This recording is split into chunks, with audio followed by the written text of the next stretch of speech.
What's up, everybody? So I got another firearm video here. This gun I've had for a good while. It doesn't get shot very much, but I have this. This is a Ruger Security 6, chambered in .357 Magnum.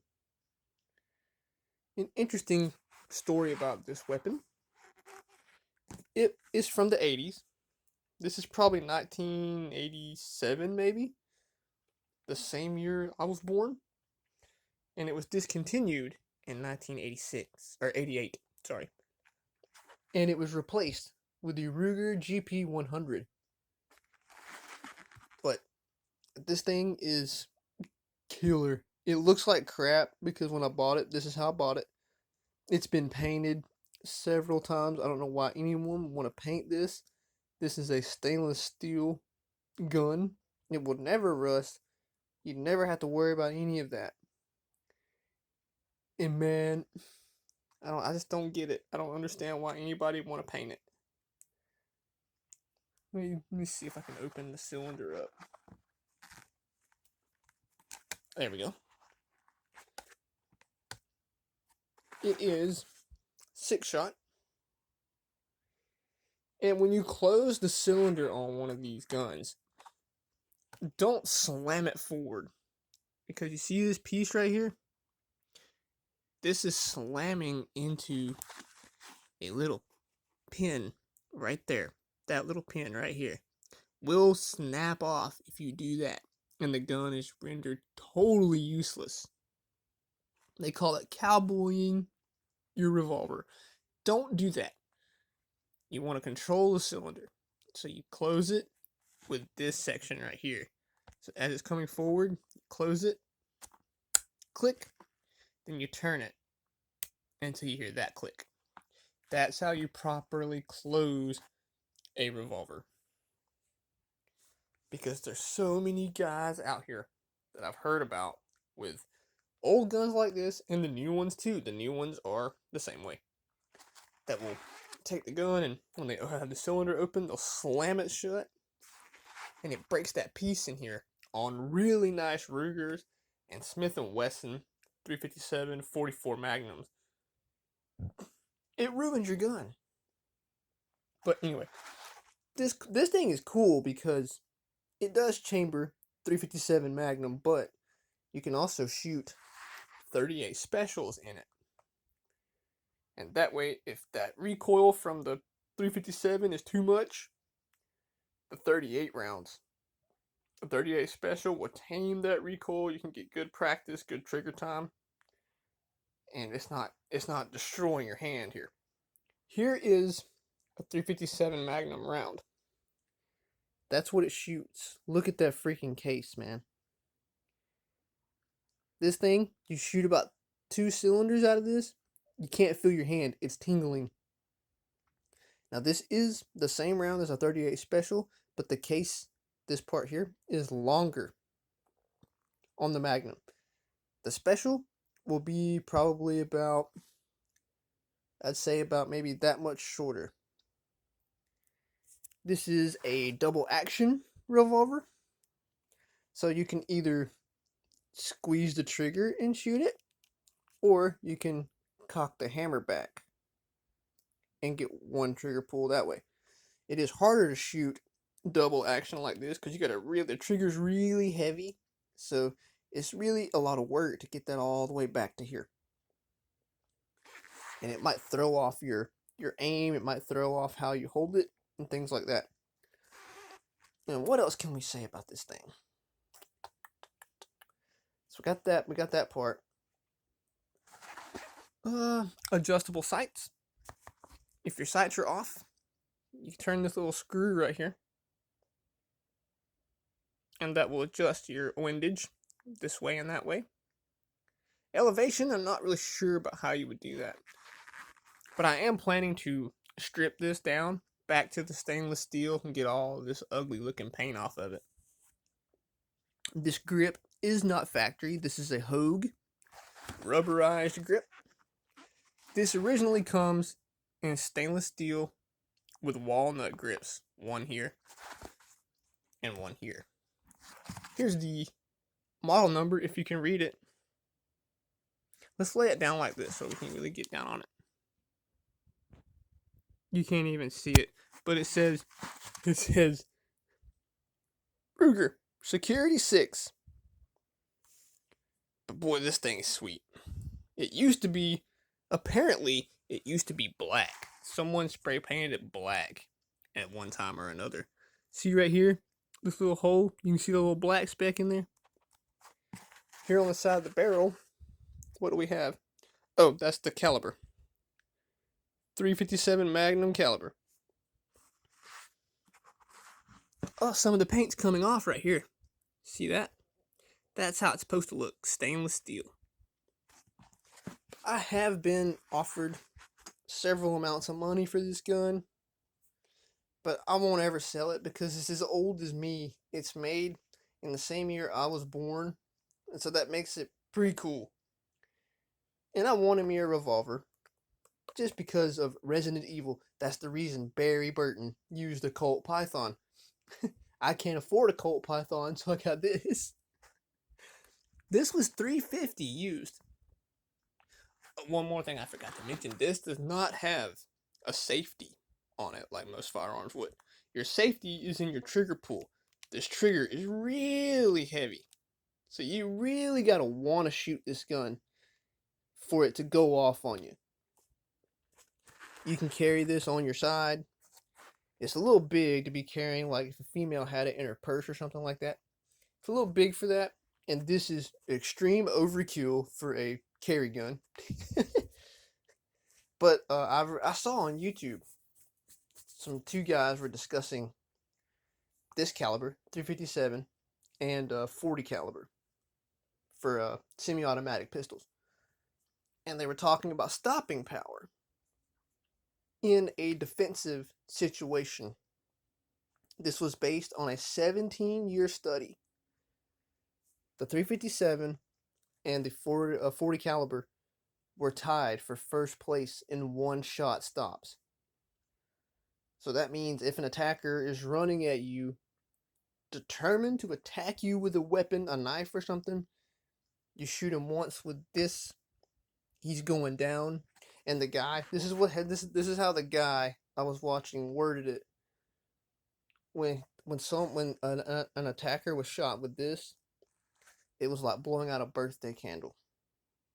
It's instant death. And I don't condone that. I don't condone walking around shooting people and stuff like that. It's purely defensive purposes. If you need to defend yourself, you can with this. Now, does that mean you walk around waving this thing around? Look at me, I'm a badass because I have this? No, don't ever do that. And like I said in my last video with my Mossberg, I keep these weapons for target practice, for fun, shooting things outside here. I don't shoot at people. I hope I never, ever have to shoot at somebody. So, these things, I don't know if you can still find them. I lucked up on this one at a pawn shop for $350. Stuck her on layaway, and she's been with me ever since. But you might, if you can't find one of these, you can get the GP100 by Ruger. It's the same exact firearm, but this thing's got a little weight to it because of that stainless steel. But you see that barrel? You see how short that is? This is a 6-inch, I believe. 6-inch barrel. It comes in a 4-inch, what they call snub nose, and an 8-inch barrel. The shorter the barrel on a high caliber revolver like this, the more you're going to get kick like that. This one doesn't kick like this. It kicks up and then turns like that. And that's to alleviate it'll break your grip a little bit so that this part of your wrist here isn't taking all the force. I had a Ruger Red Hawk 44 Magnum. I loved that thing. Felt like Clint Eastwood, even though I know he didn't use a Ruger. But I felt like Clint Eastwood 44 Magnum, the most powerful handgun in the world, Man, I had to sell it. I got hard up for some money. I needed some money quick, and I sold it. Got $450 out of it. This one, I've had people want it so bad, but I just can't part with it because of the sentimental value. For me, I mean, it's the same year I was born. It's like if I had an Ibanez or something guitar that was built the same year I was born. I'd never part with it. But look around. If you guys want something like this, these old vintage, I guess this would either be vintage or classic firearms. Look around on like gunbroker.com, something like that. You might luck up and find you one. You need more areas where this part here didn't even get painted. There's still some of that black left over right here where it used to be black, and you can see the stainless steel through it. Now, if you take this screw out on the bottom, this grip comes off, and then you can go in here and work on the internal parts. Pop this pin out, this whole side plate over here will come off, and you can work on the trigger and all that different stuff. I wouldn't recommend that unless you really know what you're doing. But this one, she stays in my drawer. She doesn't get shot very much because it's old. But, as old as this thing is, that rifling inside the barrel is perfect. Like, it seems like this gun wasn't shot very much at all from the time it was built until it's sitting here with me now. It could have been maybe a police gun, and it was just carried a lot but never shot very much. But that rifling in here that helps your bullet have the spin on it, there's no wear in there. I shined a light down the board this way and that way, and I don't see any signs of premature wear or overuse wear. And she shoots as straight and true as any revolver I've ever shot. It's an amazing firearm. It's cool. And that's another reason I have so many weapons. It's just a cool factor, But for this, the revolver, Resident Evil is what inspired me to get one. Barry Burton's Colt Python. Chambered in .357 Magnum, And Colts, these days, I've heard stories about them. They're more wall hangers. They're not as high quality as they used to be, but the price for that high quality that they used to be hasn't changed. It's actually went up. And Ruger's prices have went up, but Ruger is an outstanding firearm company. They're made right here in America. As far as I know, where can I find out where this was made? Here we go.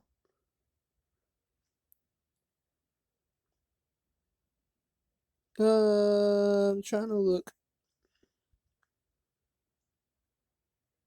Southport, Connecticut, USA. It says it right here, but you can't really see it. When I strip it down back to the stainless, I'll do another video on it so that you can see all the markings.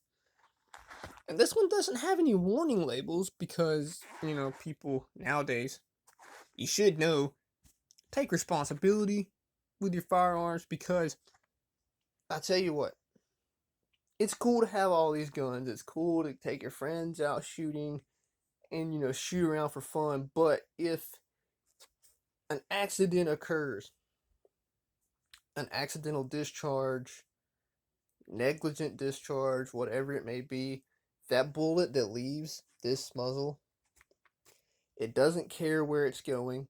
The gun does not care what it's pointing at. And once that happens and you hurt or, God forbid, kill someone with it, you can't take that back. That bullet doesn't come back through the gun and back into the chamber here. Once it's done, it's done. So you really have to take responsibility with these things and be as cautious as possible. And the chamber, of course, is where the rounds sit, right down here. There's 6 of them. Oh, even inside the chamber is just black. And see how my finger's turning that cylinder? I'm not putting any undue pressure anywhere. I'm not forcing this to go this way. And here is your forcing cone. That's where your gases collect up after you pull the trigger to send the round out the muzzle at a very high velocity. Or maybe lower velocity because, it's a pretty powerful round, but it's not moving very fast. And then to eject your rounds out of it, you push forward on this bar, the ejector rod, like that, and the rounds will come out. And then this part here that you close it with, right here, is called the crane. Please take note, please close your cylinders like that. And then do what's called indexing, where you spin it until you hear the click. It just did it. There we go. We're good to go. Because you don't want to pay good money for something like this, or a Smith & Wesson, or a Colt even, and be cowboying it, slamming this thing, and break that little piece off in here. You don't want that to happen, because then you got to send it back to the manufacturer to have it fixed, and they're probably going to charge you a pretty penny to do that. Replacement parts for this might be pretty hard to find, but I don't intend to shoot this thing until it won't shoot no more. I keep it as like a collection piece, but it's very cool. I really like it. So that's about all I know about it, and I do preach the safety thing on guns and when I make these videos, because guys, you can't ever be too careful. And like I said, the gun doesn't care what it's pointing at. The round doesn't care where it's going. When you're shooting, target practice, or anything like that, make sure you know what your target is. Make sure you know what's beyond your target. Because once it hits something, it can still keep going. And you can really get yourself in some trouble if you hurt somebody. So, everyone take care. I hope you enjoyed the video. I would load it. Here's all 6 rounds. But I'm not going to load it up on YouTube because that's not very safe. I unloaded it right before I started to make the video. I thought I'd put this on here because it's really cool. And I'll do my carry gun next. I'm doing these for the subscriber that asked about my weapons, because I do have a lot of them. But here's another good thing about firearms collection. You buy up a bunch of guns. You want cool shotguns, pistols, revolvers, rifles, If you were to need money and you need to sell some firearms to get your money back after you spend it on something like this, guns don't generally depreciate. They generally hold their value very well, and you can get what you paid back out of these. And for these old ones, these old classic ones here, there's collectors that really want these. And some of them will pay insane amounts of money to have one of these, or an old, 100-year-old Colt, just to have in their collection. Your sight on this is right here. It's a fixed sight. You can't adjust this part of the sights. Only the back. And then right here's what you look down to line your shot up. As long as you got that little piece of light on each side, right? About right there. You should be good. I'm a little shaky because the gun's so heavy. When you hold it out like this, it's unloaded. I'm not going to pull the trigger. My fingers just like this. Always, when you're handling any firearm, especially pistols or revolvers, always keep your finger just like this. Keep it off that trigger at all times until you're ready to shoot. When you hold it out like that, see how my arm starts to shake a little bit and I get a little unsteady? That's because of the weight of this thing. You shoot this one-handed, it really comes up, man. It really kicks. And boy, she's loud. But it's a lot of fun. So I hope you guys enjoyed the video. I'm sorry it's so long. I just had a good bit to say about this one. And I appreciate you guys watching. And to the subscriber that one of these videos. If you watch these, I hope you're enjoying them, man. It's really cool. Thanks for watching, guys. Take care out there. If you're shooting firearms, be as safe as possible. I can't stress that enough, because you don't know you never know what kind of trouble you can end up in. Just shooting in your backyard, you never know. Take care, everybody.